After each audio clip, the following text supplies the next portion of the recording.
mean, what I see happening is too much solidifying and not enough exploring. Right. So if you're trying to, in terms of process, if you're trying to make something sellable and package it, the effort is to stop the growth of it. I probably err on the side of too much process. I think I go too far in the other direction, and I should. I mean, I would critique myself, or I should polish more and create, But I feel like there's a tendency to want to make product very fast, and Netflix encourages that culture. A lot of Netflix specials, but I think it's great for comedians to make money. I mean, look, in 1990, were you saying are there too many holding deals? Comedians have to make money, right? And how? So Netflix specials, that's the way comedians are making money now. At another time they were making money because they were trying to sell their sitcom. Right. But I mean, you just performed your one-woman show. So you do have a polished show. I'm still polishing it, but yes, I'm working on it. You're still changing it? Oh, yeah. I don't know. You've been doing the show for how many years? 10. But it's changed substantially. I put it away for a long time. Right. And I didn't have a third act. And now the third act has become clear, and now I'm you're still refining the third act. No, the whole thing now. Once you have a third act, then the whole thing has to reshift. I mean, I haven't done it 10 years, 3 times a night for I've done it. And this is 100% happy. 88% of the time. 88% of the time. But it's really a show about trust. Mm-hmm. And I'm sorry I missed it. And I hope you do it again. I will do it again. Because it was at the Rockwell. I guess Jeff Goldblum's filming something or something because they're filling in the Wednesday nights, I guess. I believe he is doing something else this summer. I don't know if he's filming or enjoying the beach. Right, or enjoying all the women that fawn all over him for some reason. My mother's still baffled by that. Your mother is? I told her about how much every woman in LA has a crush on Jeff Goldblum. She did not believe it. I posted on Facebook and just every woman said how they love Jeff Goldblum. Oh yeah, I'll tell you why. Except for Hannah Bach. That would be the I will explain it to you. And Hannah Gatsby, I would assume. Yeah, he's appealing. Yeah. Well, he has a great sense of fun. He's handsome but offbeat. Mm-hmm. He's quirky, so you don't feel like he thinks he's prettier than you are. Right. These are some things I think women like. Nothing me. Right. He's plus a movie star. Yeah. Plus plus he's got the music thing. Charming, intelligent, and good actor. But also the music thing that lives in someone. Right. Do you find Jeff Goldblum attractive? He's a pretty tall guy. Oh, stop him. Really? Yeah. Yeah. I mean, he's about 3 or 4 inches. So. Oh, he's in the spank bank. Oh, okay. Well, he's about 3 or 4 inches lower than you, so they're shorter than you. So, but he would be just tall enough to ride that ride. No, another Chihuahua humping a Great Dane. Yeah. But he was cute in The Fly. And then he just got ugly. But God, he was so just coming out all that sweaty, musty, steamy. Yeah. Wow. Okay. That was a few years ago. That was about 30 years ago. Yeah. Yes, I know. I'm dating myself. No, that's okay. No, you could have seen it on Netflix. Possibly. I could lie. Yes, you could have seen it. I'm gonna lie and say I saw it on Netflix recently. Yes. We saw it. What other questions do you have about comedy? I got tons of them. I was going to say, because Eve, who has a fascinating life, I don't think there's anybody more interesting than you. Agreed. No. The world's tallest model. Not the world's tallest model. Well, you were. I was. There's no space on the shelf for second world's tallest model. It just doesn't work that way. Oh, okay. Well. And my grandpa thinks she's a fox. By the way. Yeah, grandpa.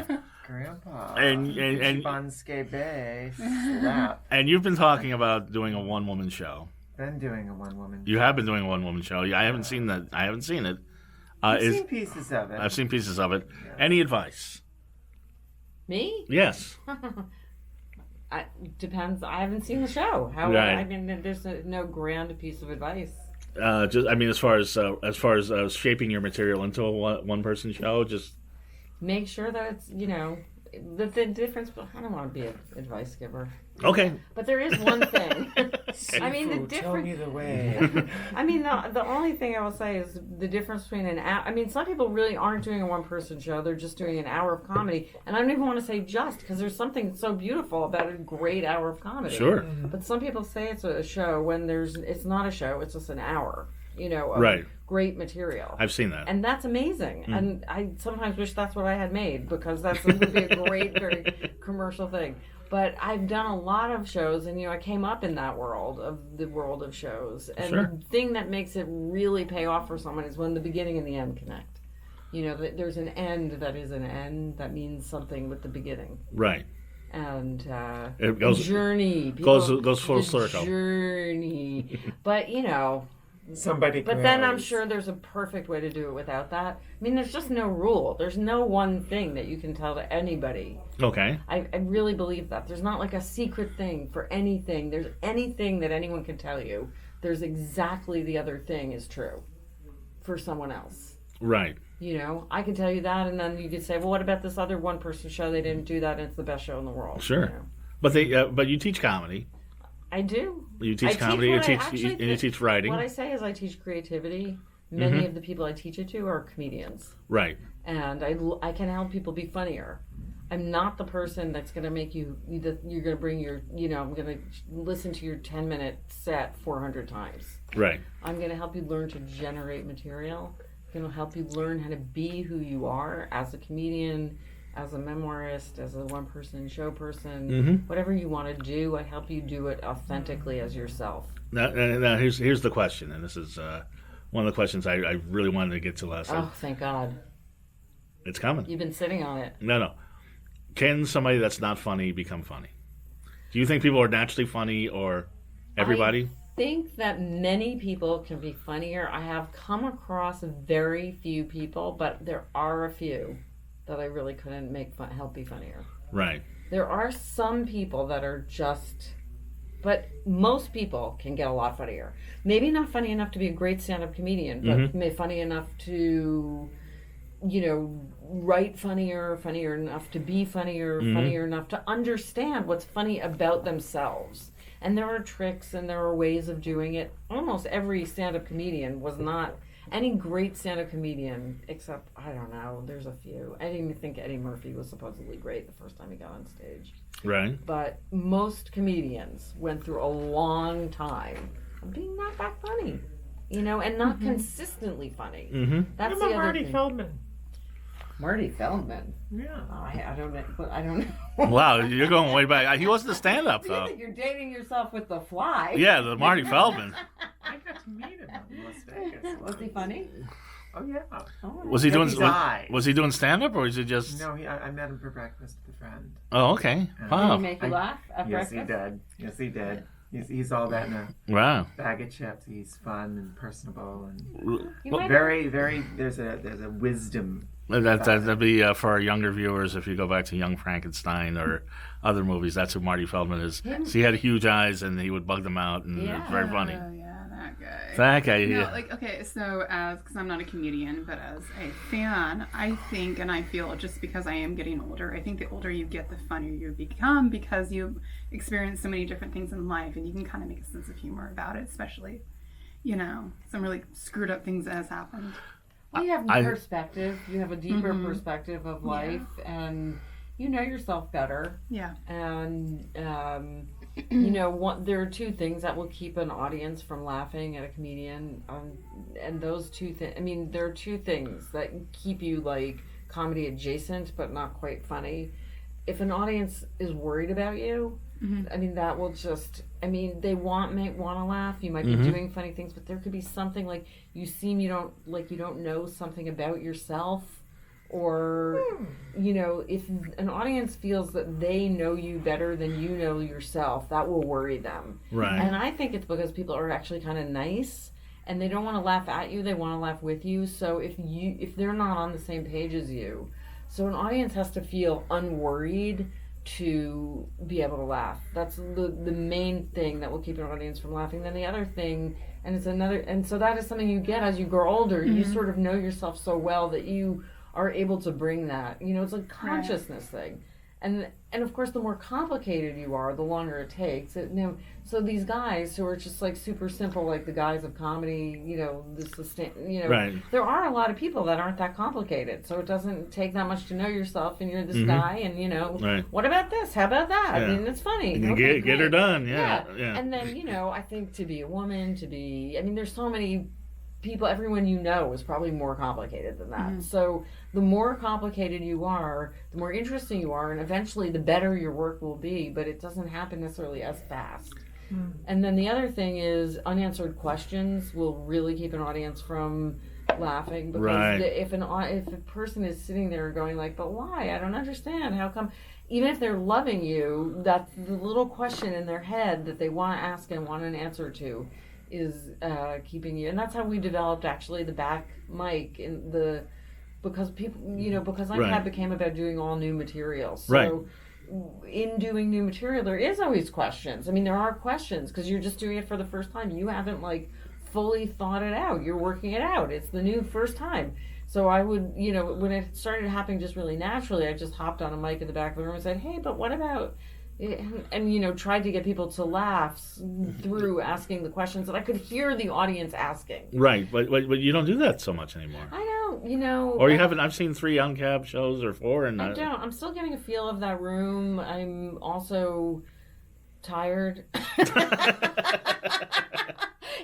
really Am I hard year. getting you the wrong coffee doesn't help? And I know. I don't know. There was some more experimentation early on. People were doing rawer things. The world has changed, I think, for the worse a little bit. I hate to be pessimistic, but people were at the beginning of Uncab. We were in a world where there was no social media. Right. People were really laying it out on the line. I mean, people were saying that you would just. I mean, they were talking about deals and executives and what it was really like to be in Hollywood and naming names. Like every name was named. Right. I mean, and in relationships, revealing material about relationships that people are more protected about, because there was no sense that this is going to leak. I mean, even if it doesn't, we've never had a leak. I mean, in the past 9 years, nothing has leaked out. There's been all the social media, but the fear that it's going to leak out it keeps people a much more guarded. We just aren't, it's sad. We just don't have the freedom that we had. Which leads me to the Louis C.K. Where they leaked out material he was working on. What'd you think of that? I mean, people were just aghast at the material that he was doing, and saying, fuck this guy, get him off the stage. Do you think he has a right to be on stage after what he did, which was horrible, and we all agree on that? Does he have a right to be on stage? Yeah. Certainly. Okay. What he did. I mean, Do you know what he did? He masturbated in front of his opening acts. He did. And also people in writers' rooms. He also he jeopardized a number of women's careers. Is that the worst we've seen? I'm not saying it's the worst, but it's not the jacking off, it's the ruining of careers. Yeah. It's the constant threat of ruining careers. And is the they had the head thing. Oh my God, who held the head of Trump? That was Kathy Griffin. Kathy Griffin. There's a. I was going to say, if there's a censorship bot out there and you offend someone, they'll take your ass down. It's so harder. The more people you reach, right, the narrower and narrower and narrower your bandwidth gets. Well, that's what's happening in all of show business these days, is that it's all narrowing, I think. Well, the world is niche. It's all niche. It's all niche, yeah. It's niche. It's a very niche world. Look, the thing with Louis C.K. is, I think, my choice. What's happening out there? Oh, they're having like an improv class. Very loud improv class. You wouldn't have him on Cabaret again. Louis? Yeah. Not now. I mean, not unless he wanted to do a set and really talk about what happened. I mean, and even then, And there are a lot of different ways it could have gone. He could have gone to work in prisons. He could have looked at, there was no real, I don't think there's, people change. I believe people change. Mm-hmm. I believe people can change at least. And in order to do that, I've had to try to change, and I think I've seen people change. Right. But he doesn't. It never seemed like he wanted to change, and it's a can of worms. Yeah. I wouldn't. I personally, I wouldn't sit in a room and watch him the way it is now. Right. But his material coming out, I mean, everybody's got a cell phone now. It's I didn't think its material was his best material. It's not something, but I mean, it came out on a cell phone, and I could tell it's something he's working on. It's not, but people, because he was talking about the Parkland shootings, he did jokes about that, and now he's some alt-right zealot. I'm like, I didn't get that at all, but I just thought it was just. I didn't form an opinion. I had a feeling, and my feeling was He's